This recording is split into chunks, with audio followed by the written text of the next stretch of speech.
ओम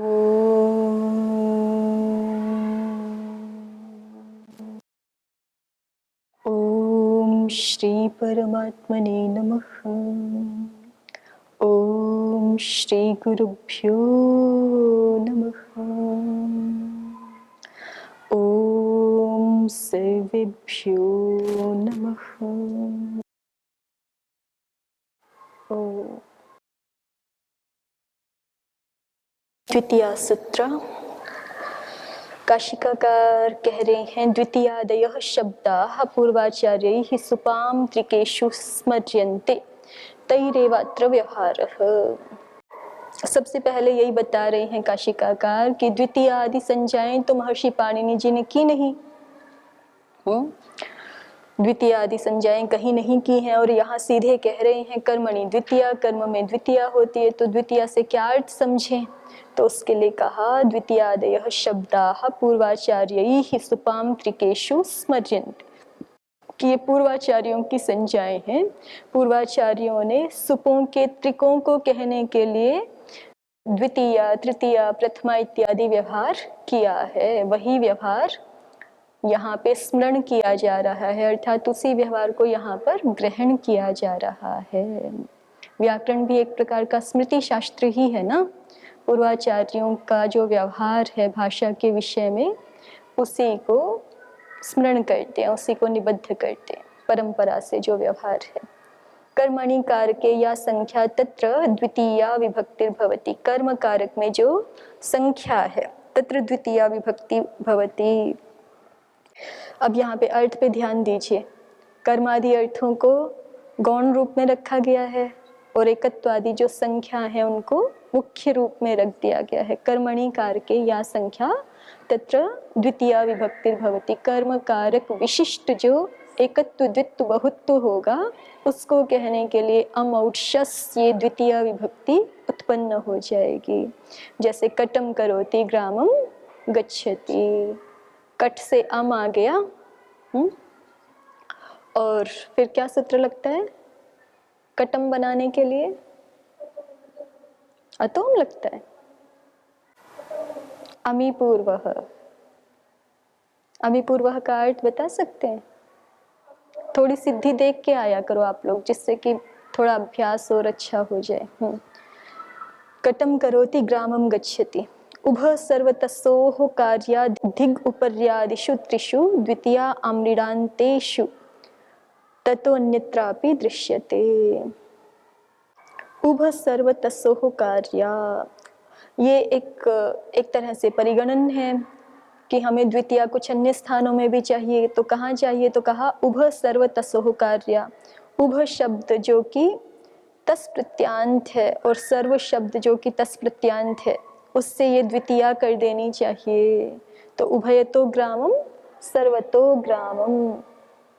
और दिग उपर्यादिषु त्रिषु, धिक दिग देवदत्तम, उपर्युपरि ग्रामम, अध्यधि ग्रामम यहाँ पर चाहिए। और साथ में द्वितीय आम्रेडितांतेषु। उपर्यादि तीन कौन हुए? उपर्युपरि, अध्यधि और अधोधो। ठीक है। और ये कैसे होने चाहिए? आम्रीडा, इसी का विशेषण है ये, आम्रीडांतेषु, आम्रेडितांतेषु, उपर्यादिषु। आम्रेडितांतेषु किसका विशेषण है? उपर्यादिषु का ही। ये आम्रेडित हो रखे है ना, द्विवचन हो रखा है, उपर्युपरि, अधोधः, अधि अधि। ठीक है। ततो अन्यत्रापि दृश्यते। और केवल जितना इस कारिका में कहा वहीं पर द्वितीया होती, ऐसा नहीं, और भी जगह होती है, अन्यत्र भी द्वितीय विभक्ति हो जाती है। तो अन्यत्र द्वितीय विभक्ति कहाँ हो जाती है? तो उसको बताया, अभितः परितः समया निकषाः प्रतियोगेषु च दृश्यते। अभितो ग्रामम, परितो ग्रामम, समया ग्रामम, निकषा ग्रामम। हा देवदत्तम बुभुक्षितम न प्रतिभाति किंचित। तो अभितः परितः के योग में, समया निकषा के योग में, हा और प्रति, इन सब के योग में भी द्वितीया विभक्ति होती है। ये लेके आए यहाँ पद्मंजरी, खोलिए। कर्मणि द्वितीया पे देखिए, पद्मंजरीकार कह रहे हैं स्वनिकाय प्रसिद्धि रेशा इत्यर्थः। स्वनिकाय में, स्वनिकाय माने वैयाकरणों का निकाय, वैयाकरण समूह, ठीक है। वैया मिल गई पद्मंजरी, पद्मंजरी कर्मणि द्वितीया पर देखिए, स्वनिकाय प्रसिद्धिर एषा इत्यर्थः। द्वितीयादि शब्द क्या है, तो उसको कहा है ना काशिकाकार ने कि ये पूर्वाचार्यों के द्वारा सुपों के त्रिक में स्मृत है, तो उसी के लिए कह रहे हैं स्वनिकाय प्रसिद्धि रेशा। वैयाकरणों के निकाय में ये प्रसिद्धि है कि प्रथमा सुऔजस को कहते हैं, द्वितीया अमौठशस को कहते हैं, ऐसे। आगे उभय सर्वतसोह का ही व्याख्यान है पद्मंजरी में, उभय सर्व शब्दयोः तस्सिलन्तयोः प्रयोगे इत्यर्थः, ठीक है। उभय शब्द और सर्व शब्द, इन ये जो तसिल प्रत्यांत हैं, तसिल का ही तसी वहाँ कारिका में दिखाई पड़ रहा है, तसिलन्तयोः प्रयोगे, इनका जब तसिल प्रत्यांत प्रयोग होगा तब जिसके योग में उभयतः सर्वतः शब्द का प्रयोग किया जा रहा होगा, माने जिस अन्य शब्द के साथ संबंध होगा उभयतः सर्वतः का, उसमें द्वितीया विभक्ति हो जाएगी। उभय शब्दैक देश उभय शब्दों अनुकृतः। अब कोई कहे आपने तो उभयतः बता दिया, कारिका में तो उभय ही दिख रहा है, तो उसको स्पष्ट किया कि उभय शब्द का एक देश उभय शब्द का ही यहाँ अनुकरण कर लिया गया है कारिका में। उभय शब्द से तसिलंतस्य अभावात्, क्योंकि उभय शब्द तसिलंत होता ही नहीं है, उभय शब्द ही तसिलंत है। तस्य द्विवचन टाब विषयत्वात्, क्यों नहीं उभय शब्द मिलेगा हमें तसिल प्रत्यांत, तो कहा कि वो द्विवचन विषय वाला है और टाब विषय वाला है, ठीक है। उभय शब्द के केवल द्विवचन में ही रूप चलते हैं, उभय के तो सब में चलते हैं, लेकिन उभय के केवल द्विवचन में ही रूप चलते, तो द्विवचन विषय वाला है, निर्धारित विषय है उसका, और टाब विषय वाला है, ठीक है। धिग इति अविभक्ति को निर्देश, आगे कारिका में एक शब्द है ना धिग, तो वो धिग अविभक्तिक निर्देश है, बस अविभक्तिक निर्देश कर दिया, तो माने एक तरह से तो सप्तमी होनी चाहिए थी, जैसे अन्यत्र सप्तमी की है ना, उभय सर्वतसोः सप्तमी है, उपर्यादिषु त्रिषु आम्रेडितान्तेषु, ये भी सप्तमी है कि इनके योग में, इनके योग में ऐसा अर्थ है, माने इनके विषय में द्वितीय प्रयोग होनी चाहिए, तो ऐसे ही धिक में भी सप्तमी आनी चाहिए थी, लेकिन वो सप्तमी नहीं की है वहां पे, तो उसको कह रहे हैं अविभक्तिक निर्देश भी हो जाता है, ऐसा समझ लीजिए सप्तमी का लुक हो गया, ठीक है। सप्तमी लेके आए उसका लुक हो गया, और वैसे तो ये अव्यय पद है, धिक के रूप तो चलते नहीं है, लाए भी होंगे तो भी जो है वो विभक्ति लुक हो गया, ठीक है, तो उसको अविभक्तिक निर्देश कह रहे हैं। न्यासकार ने भी लिखा है कि उभ शब्द क्यों नहीं गृहीत होता है जबकि कारिका में उभ शब्द गृहीत है, तो उसके लिए स्पष्ट लिखा है न ही उभ शब्दस्तसि प्रत्यांतोस्ति तस्य नित्य द्विवचन टाब विषयत्वात्। उभ शब्द तो नित्य द्विवचन टाब विषय वाला है, उससे टाब प्रत्यय होगा और उससे द्विवचन होगा, तो इसलिए नित्य टाब द्विवचन विषय वाला होने से उससे तसी प्रत्यय है नहीं। तथा चोक्तम अन्याभावो नित्य द्विवचन टाब विषयत्वाद उभयो अन्यत्र, ठीक है। आगे देखिए पद्मंजरी में ही दिगिति निंदार्थोयम आम्रेडितान्तेष्विति कृत द्विर्वचनेष्वित्यर्थः। आम्रेडितान्तेष्विति, आम्रेडित संज्ञा तभी होती है ना जब द्विवचन हो जाता है, तब तस्य परम, तो बिना द्विवचन के तो आम्रेडित संज्ञा होगी नहीं।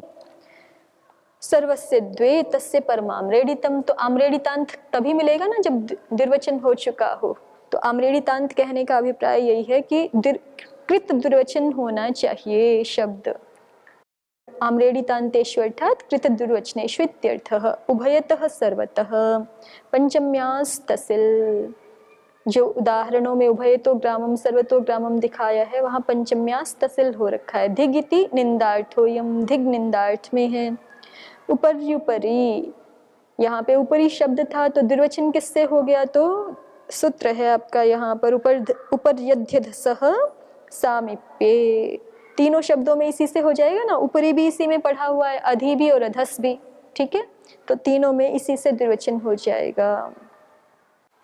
ततो अन्यत्रापीति उक्तम, अन्यत्र भी द्वितीया होती है ये भी कहा है, तो तान्येव अन्यान परिगणयति, वो अन्य कौन है जिनके योग में द्वितीया हो जाती है उनका परिगणन किया है अभितः आदि कह करके, अभितः इत्यादि, अभितो ग्राममिति, उभयतः इत्यर्थः, परितः इति सर्वतः इत्यर्थः, पर्यभिभ्याम च इति तस्सिल, परितः का अर्थ सर्वतः है, पर्यभिभ्याम च सूत्र से तसिल प्रत्यय हुआ है यहाँ पर।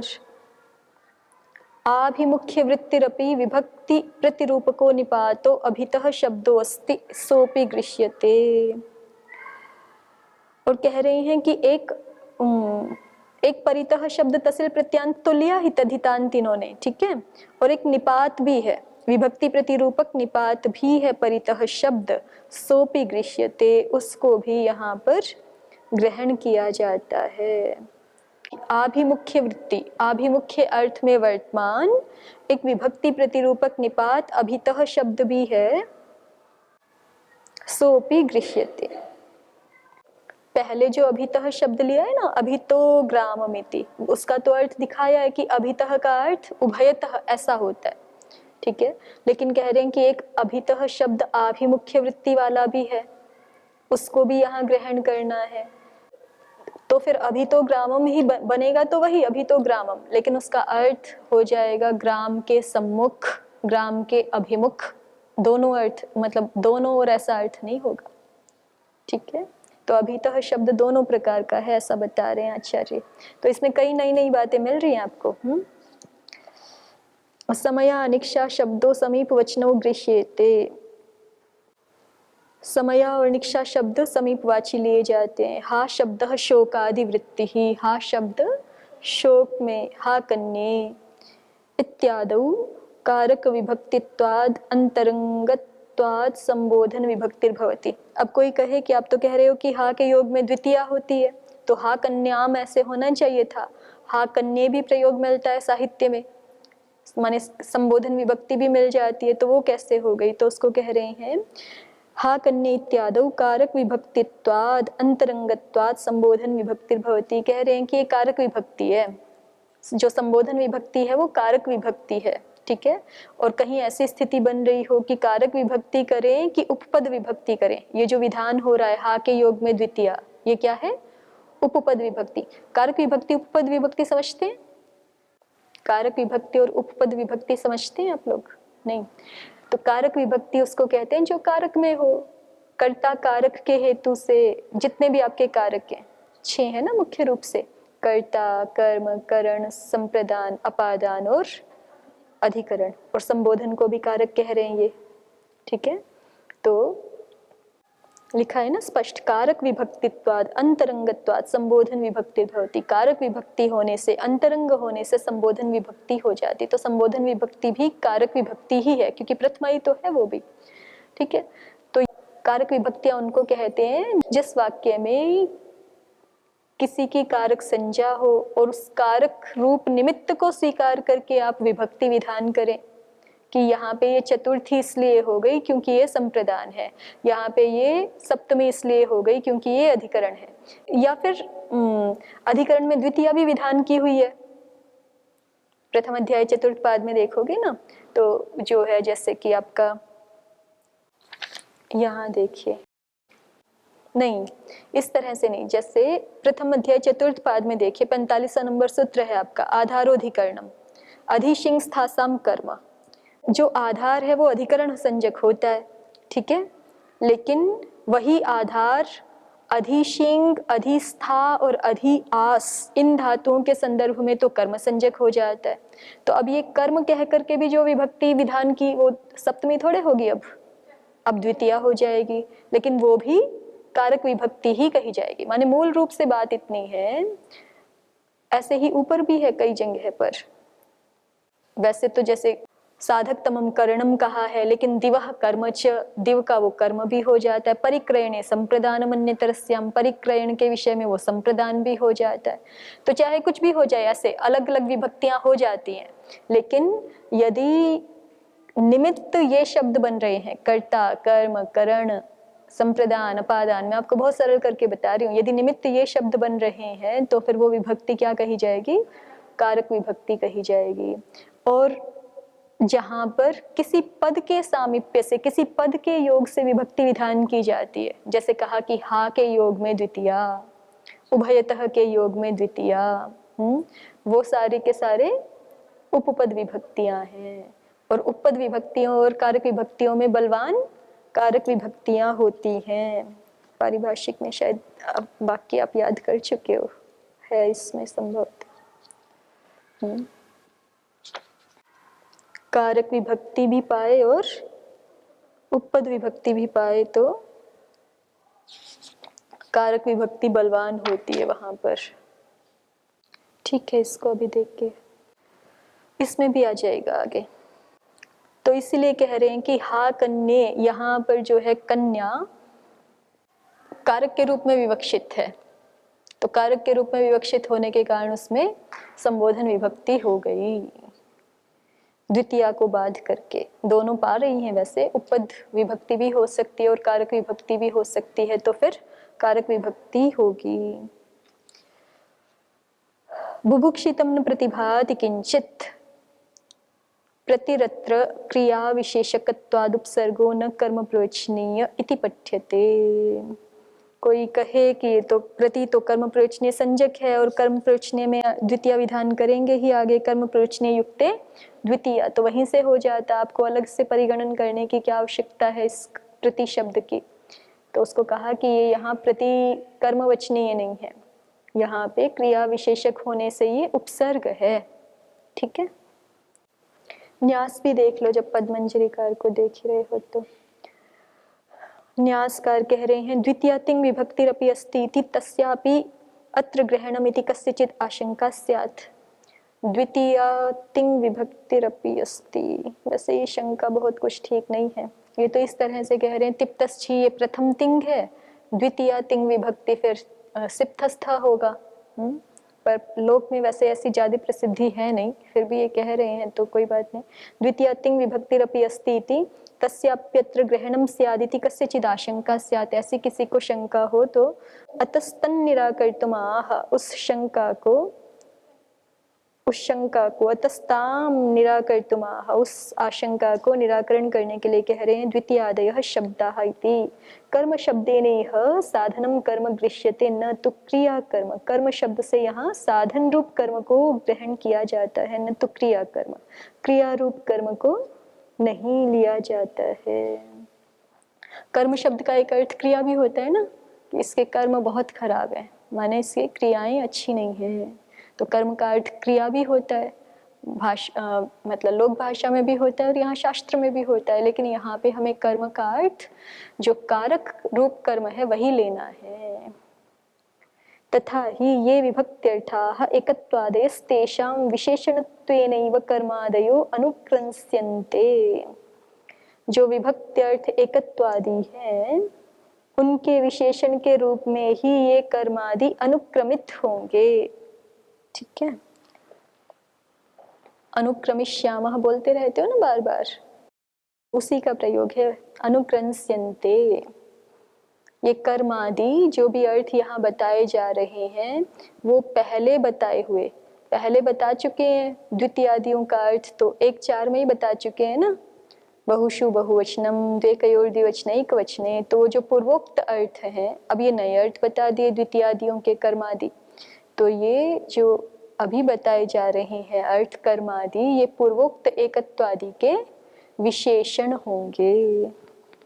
उभ सर्वतसोरित्यत्र यद्यपि उभ शब्दः पठितस्तथापि सामर्थ्याद् उभय शब्दो गृह्यते साधर्म्यात्। उभ सर्वतसोरित्यत्र यद्यपि उभ शब्दः पठितः, उभ और सर्व उभय सर्वतसो, इस पूरे पद में यद्यपि उभय शब्द गृहीत है तथापि सामर्थ्याद उभय शब्दों गृह्यते, फिर भी सामर्थ्य से किसको लिया जाता है? उभय शब्द को। साधर्म्यात्, साधर्म्य के कारण से। क्या साधर्म्य है? तो कहा न ही उभय शब्दस्तसी प्रत्यांतो अस्ति, क्योंकि उभय शब्द तसी प्रत्यांत है ही नहीं, माने उभय से सीधे तस नहीं आ सकता। क्यों नहीं आ सकता? क्योंकि उभय से सीधे टाप आना है और द्विवचन होना है, तो इसलिए उभय से सीधे तस आता ही नहीं है। नित्य द्विवचन टाप विषयत्वात् तथा चोक्तम, जैसा कि कहा भी गया है, अन्याभावो नित्य द्विवचन टाप विषयत्वाद उभयो अन्यत्र इति। अन्याभावो, अन्य का अभाव रहता है, नित्य द्विवचन टाप विषयत्वाद, नित्य द्विवचन टाप विषयक होने से उभयो अन्यत्र, उभय ग्रहण किया जाता है। अन्य का अभाव माने उभय शब्द से तस् प्रत्यय का अभाव है। उभयतः सर्वतः इति पंचम्यास्तसिल धिक् शब्द योगे पे द्वितीया कार्या तथा उपर्यादिषु त्रिषु योगे द्वितीया कार्या आम्रेडितान्तेष्विति कृत दुर्वचनेष्वित्यर्थः। ठीक हो गया ना? आम्रेडित अंत में है जिसके, वो कौन होगा? कृत दुर्वचन शब्द ही होगा। उपर्युपरि ग्रामम इत्यादौ उपर्यध्यधसः सामीप्य इति दुर्वचनम ततोऽन्यत्रापि दृश्यते यथोक्तादन्यत्रापि दृश्यते द्वितीय इति संबंधः। क्वच अन्यत्र दृश्यते इत्यतः अभित इत्यादि पर्यभिभ्यां च इति तस्हि। अपि शब्दो विकल्पार्थः अपि दृश्यते अपि न दृश्यते च तेन हा तात हा मात इत्यादि सिद्ध्यति। वही बातें हैं, दोनों व्याख्याकार अपनी दृष्टि से कह रहे हैं। भाष्यकार को देखिए, कर्मणि द्वितीया समयानिकषाः योगेषु उपसंख्यानम, वार्तिककार का वार्तिक है पहले कि समयानिकषाः, इन शब्दों के योग में जो भी अन्य पद इन पदों के संबंध में जो भी अन्य पद संबद्ध होगा उसमें द्वितीया हो जाएगी। समयानिकषाः योगेषु उपसंख्यानम कर्तव्यम, समया समयाग्रामम, निकषा निकषाग्रामम, हा योगे हा देवदत्तम हा यज्ञदत्तम। प्रदीपकारः समयाग्राममिति सामीप्य संबंधे षष्ठ्यां प्राप्तायां द्वितीया विधि। सामीप्य संबंध में षष्ठी प्राप्त हो रही थी, उसमें द्वितीया कर दी गई है।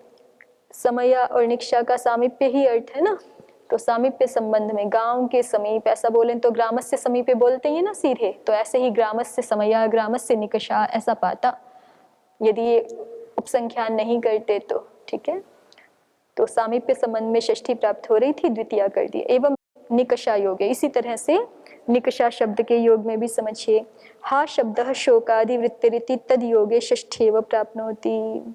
हा शब्द भी शोकादि अर्थ वाला है, शोकादि को व्यक्त करने वाला है, शोक जैसे अर्थों को